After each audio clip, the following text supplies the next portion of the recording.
News Nestor के दर्शकों का एक बार फिर से स्वागत है। दोस्तों सलाम, नमस्ते, सत श्री अकाल। आपको भी लग रहा हो कि मैं कई तरह से संबोधन कर रहा हूं, क्या करूं। बॉलीवुड में आजकल सारे रंग देखने को मिल रहे हैं। ये इंद्रधनुषी रंग पिछले कुछ दिनों से गायब था, एक ही रंग का दबदबा था। अब जबकि ये रंगत कायम है, देखते हैं ये कब तक चलता है। दोस्तों आपने ये डायलॉग तो सुना ही होगा, गंदा है पर धंधा ही है। पर अब ये बॉलीवुड में नहीं चलेगा। बॉलीवुड इसके खिलाफ उठ खड़ा हुआ है।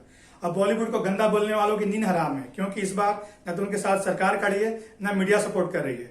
हो भी क्यों ना, क्योंकि इस बार खान एंड कंपनी के साथ कुमार जो साथ खड़े हैं। बॉलीवुड का ये टसन देखकर देव साहब की याद आ गई। जी हाँ, मैं देवानंद की बात कर रहा हूँ, जिन्होंने 1975 में इमरजेंसी के खिलाफ आवाज उठाई थी। उन्होंने अपना एक अलग पार्टी बना लिया था।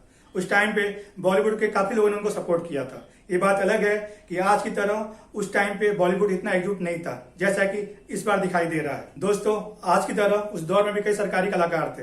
आप तो समझे मैं किसकी बात कर रहा हूँ। जी, सदी के महानायक अमिताभ बच्चन की। वो इंदिरा सरकार के साथ खड़े थे, पर देवानंद ने खिलाफत की थी, जिसके लिए उनको जुल्म भी सहने पड़े थे। देवानंद पे मैं बाद में भी बातें करूंगा। पहले बात करते हैं खान डोमिनेट बॉलीवुड की। जी हाँ, ये उपाधि कंगना रनौत ने दे रखी है, पर कंगना को शायद ये बात पता हो कि बॉलीवुड के ट्रेजेडी किंग यूसुफ खान ने अपना नाम बदलकर दिलीप कुमार क्यों कर लिया था। ये लड़ाई केवल दो मीडिया हाउस के खिलाफ नहीं है, बल्कि सरकार की सोच के खिलाफ भी है। अब देखिए ना, मोदी सरकार का डिस इन्वेस्टमेंट सोच बॉलीवुड में काम नहीं कर रहा। बॉलीवुड में वो स्टेक अपने लेने पर लगी हुई है। अब देखिए, उनकी सोच के कारण बॉलीवुड दो पार्टों में बंट चुका है। कुछ नवरत्न जो है मोदी जी के साथ खड़े हैं और बाकी अलग हैं। अब जो कि ये कंगना ने खान वर्सेस कंगना कर रखा था, अब इसमें कुमार भी शामिल हो गए। इस बार ये मुहिम केवल खान तक सिमट कर नहीं रह गई है, बल्कि बॉलीवुड के 90% लोग साथ खड़े हैं। बॉलीवुड के 4 एसोसिएशन के अलावा 36 प्रोड्यूसर के नाम आ रहे हैं, जिनमें शाहरुख खान, सलमान खान, आमिर खान, अरबाज खान, अजय देवगन, सोहेल खान, करण जौहर, यश राज, आशुतोष गोवारिकर, राकेश ओम प्रकाश, विशाल भारद्वाज जैसे कई बड़े नाम हैं। ये महत्वपूर्ण नहीं है कि कोर्ट इनकी याचिका पर क्या फैसला लेता है, बल्कि महत्वपूर्ण यह है कि पहली बार बॉलीवुड उठ खड़ा हुआ है। अक्सर बॉलीवुड के सितारे फिल्मी पार्टी और अवार्ड फंक्शन में दिखाई देते हैं, पर इस बार बॉलीवुड के लिए नजर आ रहे हैं। ये बॉलीवुड देव साहब, दिलीप कुमार और राज कपूर का बॉलीवुड है, जिसके लिए देवानंद ने 1975 में इंदिरा सरकार से पंगा ले लिया था। वो चाहे नेहरू का जमाना हो या आज का मोदी का दौर, बॉलीवुड ने हमेशा सरकार का सपोर्ट किया है। आप देखें, 62 की लड़ाई में नेहरू के साथ बॉलीवुड खड़ा था। जब शास्त्री जी बने प्रधानमंत्री लड़ाई के दौर में और जय जवान जय किसान के नारे के टाइम पे बॉलीवुड ने हमेशा उनका साथ दिया। 71 में इंदिरा गांधी का बॉलीवुड ने समर्थन किया, पर बॉलीवुड का बगावती रूप इमरजेंसी के बाद सामने आया। 1975 में जब इंदिरा ने इमरजेंसी लगाया था, तब बॉलीवुड में कई आवाज उठी थी।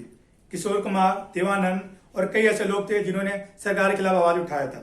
सरकार ने उन आवाज को दबाने की कोशिश भी की थी, पर उनके रुख में कोई बदलाव नहीं आया।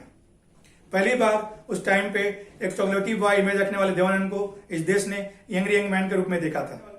जेपी मूवमेंट में बढ़ चढ़कर हिस्सा लेने वाले देव साहब ने जब चुनाव हुआ तब उन्होंने जनता पार्टी सरकार के फेवर में प्रचार किया था, पर 3 साल के बाद जब मोरारजी देसाई की सरकार गिर गई तो काफी नाराज हुए और उन्होंने फैसला किया कि ना तो अब कांग्रेस के साथ देंगे, ना हो जनता पार्टी के साथ देंगे, बल्कि वो अपनी पार्टी बनाएंगे। देश की राजनीति को एक नई दिशा देने के लिए देव साहब ने नेशनल पार्टी ऑफ इंडिया का गठन किया, जिसमें उनके भाई साहब थे, प्राण साहब थे, बी शांताराम थे, उस दौर के शोले फिल्म से फेमस हुए जीपी साहब थे, शत्रुघ्न सिन्हा, धर्मेंद्र, संजीव कुमार, ये सभी उनके साथ थे। पर ये पार्टी ज्यादा चल नहीं पाई। देव साहब ने तो बहुत कोशिश की थी एक राजनीतिक विकल्प देने की, पर सरकार ने बाकी लोगों को इसमें से तोड़ लिया। बाद में देव साहब अकेले पड़ गए थे और उन्होंने फिर राजनीति को अलविदा कह दिया, पर उनका सामाजिक सरोकार कभी कम नहीं हुआ। देव साहब ने अपनी ऑटोबायोग्राफी रोमांसिक विद लाइफ में इस बात का जिक्र किया है। उन्होंने आपातकाल के दौर का और उसके बाद जो उन्होंने अपनी राजनीतिक करियर शुरू की थी और फिर उसको बंद किया था, इस बारे में उन्होंने विस्तार से लिखा है। उन्होंने ये भी कहा है उसमें कि संजय गांधी और उनकी जो टीम थी उनसे बहुत नफरत करती थी, क्योंकि उस दौर में उन्होंने एक जगह भाषण में बोल दिया था कि संजय गांधी एक बिगड़ेल राजकुमार है। भला आज के दौर में कोई सोच सकता है कि इस तरह का ऐसा कोई वक्तव्य दे सकता है। देव साहब के समय में बॉलीवुड ने जो एकता दिखाई थी वो दोबारा संजय दत्त के समय नजर आया था, जबकि पूरा बॉलीवुड संजय दत्त के साथ खड़ा नजर आ रहा था। अब देखते हैं ये एकता कब तक नजर आती है, क्योंकि बॉलीवुड 2 पार्टों में बटा हुआ है। पर ये जो लड़ाई को दो मीडिया हाउस के खिलाफ जो लोग आंकलन कर रहे हैं उनका आंकलन गलत है, क्योंकि ये उससे आगे की लड़ाई है। अंत में मैं दुष्यंत साहब की एक कविता सुनाना चाहूंगा। हो गई है पीर पर्वत सी पिघलनी चाहिए, इस हिमालय से कोई अब गंगा निकलनी चाहिए। दोस्तों अब मुझे दीजिए इजाजत, नमस्कार।